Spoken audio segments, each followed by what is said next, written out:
Hay una imagen que el mundo entero reconoce: dos maderos cruzados. Una figura clavada a ellos es el símbolo más reproducido de la historia humana.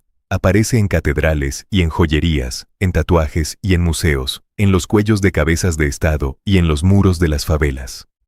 La cruz es tan omnipresente que su familiaridad se ha convertido en uno de los mayores obstáculos para entender lo que ocurrió en ella. Porque cuando algo se vuelve símbolo, tiende a perder contexto. Y en el caso de la cruz, el contexto lo es todo. La pregunta que este video se propone responder honestamente es esta: ¿qué pasó realmente en la cruz?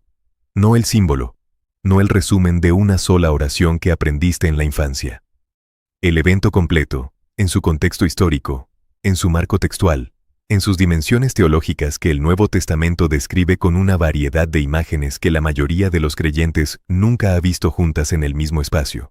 Porque lo que el texto bíblico dice que ocurrió en la cruz es más complejo, más multidimensional y más desconcertantemente rico que cualquier versión resumida de la historia. Y entender esa complejidad no diluye el significado, lo multiplica. Vamos desde el principio, desde lo que realmente era la crucifixión en el mundo romano del siglo I. La crucifixión no era simplemente un método de ejecución, era una tecnología del terror diseñada para comunicar un mensaje político con la máxima eficiencia posible.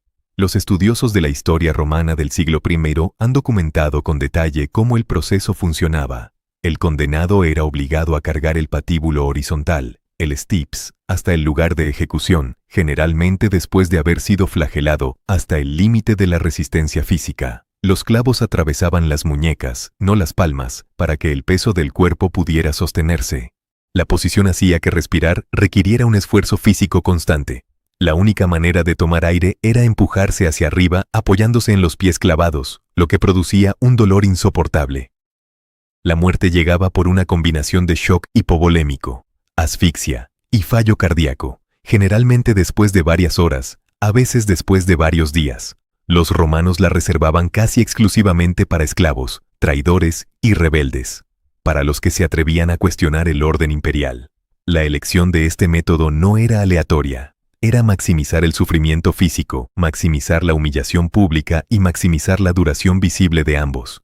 El condenado era exhibido en un lugar público, generalmente junto a una ruta principal, para que todos los que pasaran pudieran ver lo que ocurría con los que desafiaban a Roma.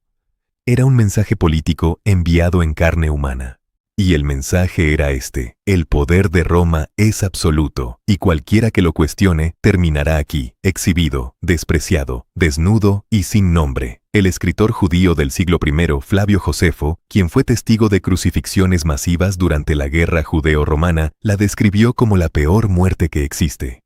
Pablo lo dice de manera más directa en su carta a los Filipenses cuando describe la kenosis de Cristo. Se humilló a sí mismo, haciéndose obediente hasta la muerte, y muerte de cruz. La muerte de cruz no era simplemente el punto final, era el punto final más deshonroso concebible, la muerte reservada para los que no merecían la dignidad de una ejecución romana ordinaria. Esto es lo primero que hay que ver para entender lo que el texto bíblico dice que ocurrió allí. No ocurrió en un santuario, ocurrió en el lugar más bajo de la escala de dignidad humana que la cultura romana podía construir.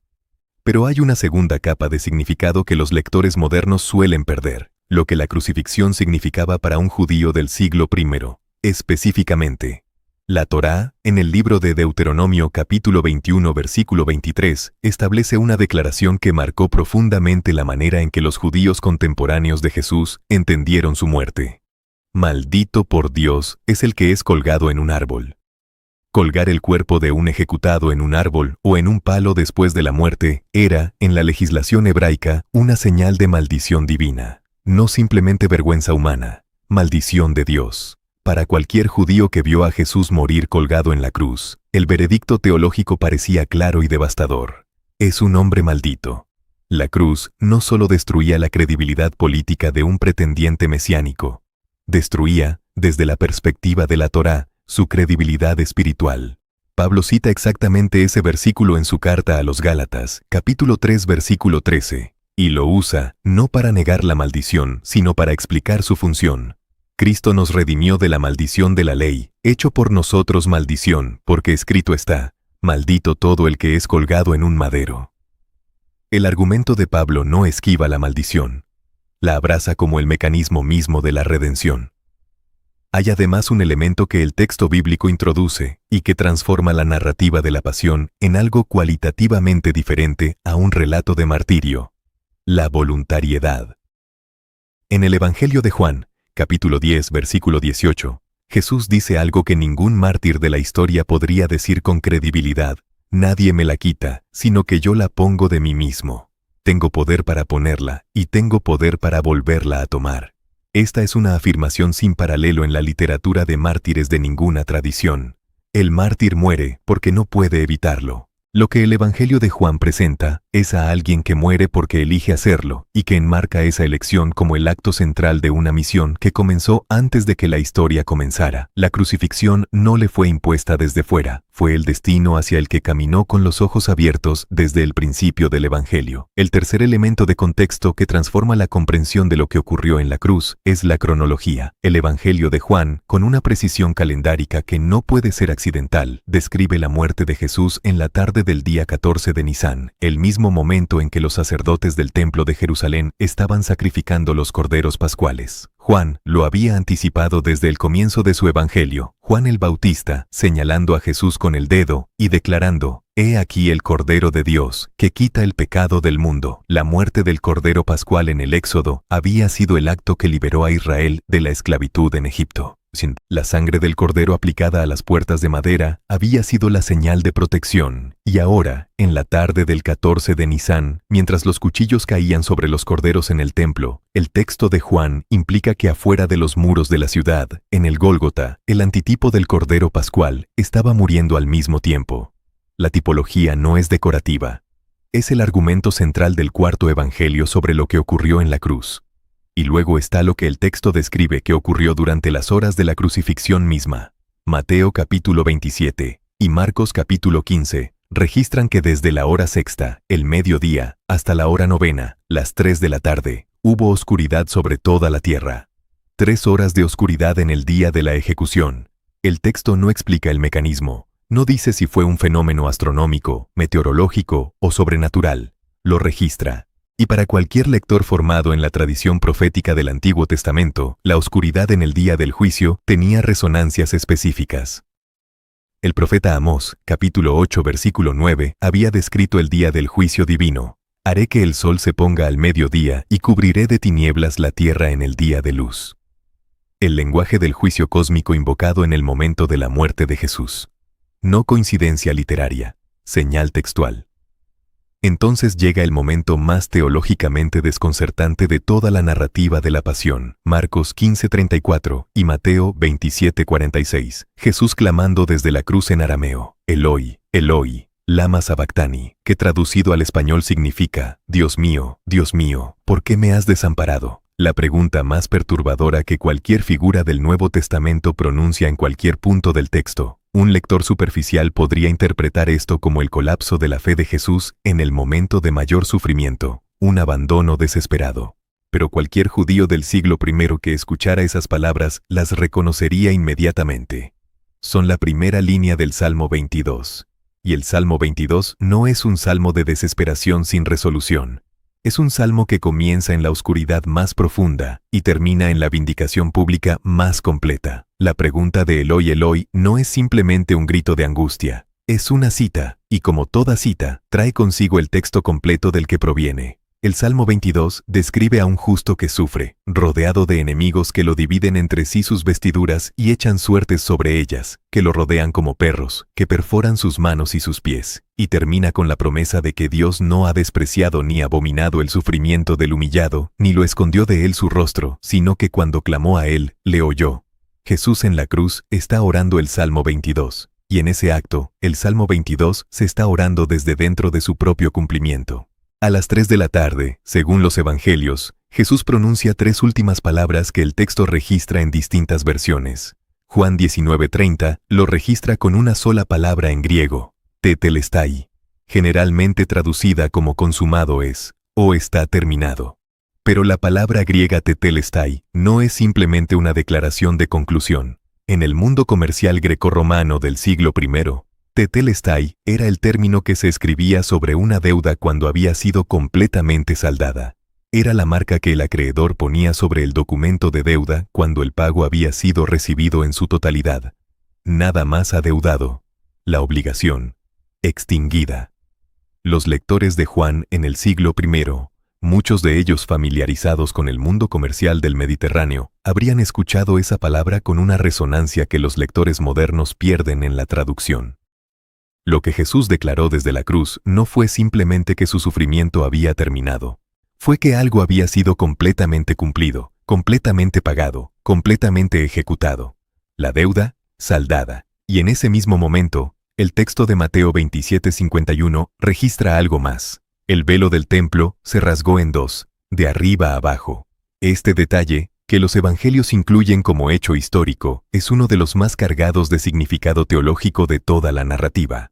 El velo del que habla el texto era la cortina que separaba el lugar santísimo del resto del templo, el lugar donde, una vez al año, únicamente el sumo sacerdote podía entrar, en el día de la expiación, el Yom Kippur, para rociar la sangre del sacrificio sobre el propiciatorio y mediar la reconciliación entre el pueblo y Dios. El velo era, en la arquitectura del templo, la barrera que marcaba la distancia entre la presencia divina y la humanidad, y se rasgó, de arriba a abajo, lo que implica que no fue una mano humana la que lo desgarró. El texto está diciendo que el evento de la cruz alteró algo en la estructura del acceso a Dios. Lo que el sumo sacerdote hacía una vez al año, con sangre de animales, había sido superado por algo más definitivo. La carta a los Hebreos, que es el texto del Nuevo Testamento que más extensamente interpreta este simbolismo, lo dice explícitamente.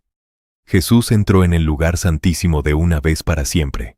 No con sangre de machos cabríos ni de becerros, sino con su propia sangre, habiendo obtenido eterna redención. Ahora bien, ¿qué dijo el Nuevo Testamento que ocurrió exactamente en la cruz?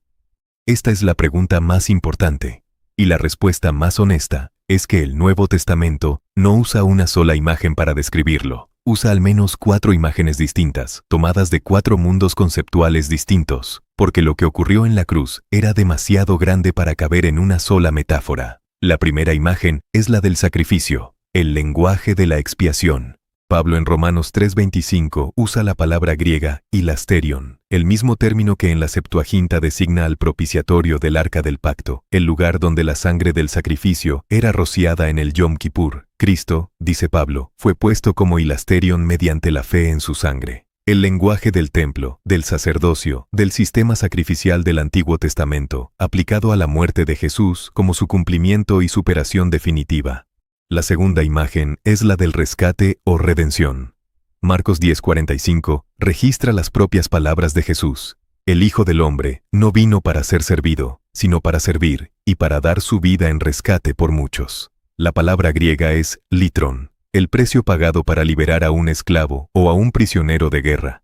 El lenguaje del mercado de esclavos y del rescate de cautivos aplicado a lo que ocurrió en la cruz. La humanidad en cautiverio. El rescate pagado. La libertad como resultado. La tercera imagen es la del tribunal. El lenguaje de la justificación forense. Pablo en Romanos 5:9 dice que siendo aún pecadores, Cristo murió por nosotros. Y en 2 Corintios 5:21, la formulación más precisa y más perturbadora del sistema de intercambio que la cruz representa. Al que no conoció pecado, por nosotros lo hizo pecado, para que nosotros fuésemos hechos justicia de Dios en él. El inocente tratado como culpable, para que el culpable pueda ser tratado como inocente, no declarado inocente a pesar de ser culpable, tratado como justo en virtud del intercambio operado en la cruz. La cuarta imagen es la del triunfo militar, el lenguaje de la victoria sobre los poderes adversariales. Colosenses 2:15, el texto que ya encontramos en el video sobre Satán. Dios desarmó a los principados y potestades y los exhibió públicamente, triunfando sobre ellos en la cruz.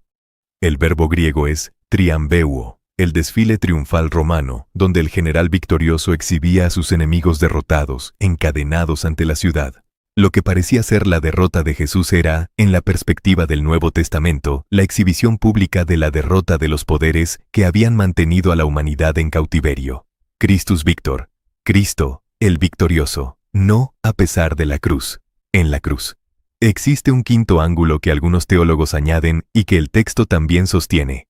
el de la nueva creación. En Colosenses 1:20, Pablo habla de reconciliar por medio de Jesús, haciendo la paz mediante la sangre de su cruz, todas las cosas consigo, así las que están en la tierra como las que están en los cielos, no solo los seres humanos, todas las cosas. La cruz no es simplemente el mecanismo de salvación individual de almas humanas, es el punto de inflexión de la historia del cosmos. Lo que Adán deshizo en el jardín del Edén, lo que la humanidad siguió deshaciendo a través de cada generación de rebelión y fragmentación, comienza a ser revertido en el Gólgota. El segundo Adán, en el segundo jardín, muerto en el árbol como el primero, fue derrotado junto al árbol, pero con el resultado inverso. Pablo en Romanos 5 construye precisamente ese paralelo. Como por un hombre entró el pecado en el mundo, y por el pecado la muerte, así también por un hombre la justicia y la vida. La cruz no es solo el final de algo, es el comienzo de la recomposición de todo. Ninguna de estas 4 imágenes es la imagen completa. Cada una ilumina una dimensión de lo que el texto dice que ocurrió. Y cada una es necesaria porque la realidad que intenta describir es más grande que cualquiera de ellas individualmente. El problema no es que haya demasiadas imágenes. El problema es que la tradición popular ha tendido a tomar una y hacer como si las otras no existieran. Lo que el texto bíblico ofrece es una constelación de imágenes que se iluminan mutuamente. Un sacrificio que rescata, que justifica, que vence. Un evento que opera simultáneamente en el plano del templo, del mercado, del tribunal y del campo de batalla. Y luego está el tercer día. La resurrección no es un evento separado de la cruz que simplemente confirma que Jesús era bueno. Es, en la teología del Nuevo Testamento, el veredicto divino sobre lo que ocurrió en la cruz. Pablo lo dice explícitamente en Romanos 4:25. Jesús fue entregado por nuestras transgresiones y resucitado para nuestra justificación. La resurrección es la declaración de que el intercambio realizado en la cruz fue aceptado, el sacrificio recibido, el rescate pagado, la justificación ejecutada, el triunfo confirmado. Sin la resurrección, la cruz es simplemente la muerte de otro profeta rechazado. Con la resurrección, la cruz es el evento más cargado de consecuencias de la historia humana. Hay un detalle en la narrativa de la resurrección que merece atención particular en este contexto. Juan 21:9 describe que Pedro y el discípulo amado llegan al sepulcro vacío y encuentran los lienzos y el sudario que había cubierto la cabeza de Jesús, no con los lienzos sino enrollado en un lugar aparte. El texto registra que el discípulo amado vio y creyó. No la aparición del resucitado todavía. Solo el sepulcro vacío con las ropas dejadas en orden. Los comentaristas han debatido el significado de ese detalle del sudario enrollado durante siglos. Lo que el texto transmite con claridad es que el sepulcro vacío no fue el resultado de una huida apresurada. Fue una salida, una partida ordenada. Y lo que partió no dejó atrás ninguna deuda pendiente, ningún enemigo victorioso, ninguna maldición sin resolver. Dejó atrás únicamente los lienzos de la muerte. Tetelestai, consumado. La deuda cancelada, el sepulcro vacío como recibo final. La pregunta de qué pasó realmente en la cruz no tiene una respuesta de una oración. Tiene una respuesta que el Nuevo Testamento construye con al menos 5 imágenes diferentes tomadas de 5 mundos conceptuales distintos: el templo, el mercado de esclavos, el tribunal de justicia, el campo de batalla y el jardín del Edén donde empezó todo. El texto necesitó todas esas imágenes, porque la realidad que describe es más grande que cualquier sistema teológico que se haya construido para contenerla. Y si alguna vez la cruz te ha parecido demasiado conocida para poder sorprenderte, es posible que la hayas leído con una sola imagen, cuando el texto ofrece 5. Lo que pasó realmente en la cruz fue esto: un hombre judío del siglo I murió en el instrumento de ejecución más degradante que el poder imperial romano utilizaba para comunicar su supremacía. Murió en el día y la hora exacta en que el Cordero Pascual era sacrificado en el templo. Murió bajo la maldición que la Torá declaraba sobre todo el que era colgado en un madero. Oró el Salmo 22 desde dentro de su cumplimiento. Declaró una deuda completamente saldada. Y en el momento de su muerte, el velo que separaba a la humanidad de la presencia divina se rasgó de arriba abajo. El Nuevo Testamento interpreta ese evento como sacrificio, rescate, justificación y victoria. 4 imágenes. Una realidad. El texto necesitó todas ellas porque ninguna sola era suficiente. Si este video abrió algo en ti, Si la cruz te parece más grande ahora que cuando empezaste a ver este video, lo más valioso que puedes hacer es suscribirte, dejar un comentario con la imagen o el detalle que más te impactó y compartir este video con alguien que necesite escucharlo. Dependemos de ti para difundir la palabra. Dios os bendiga.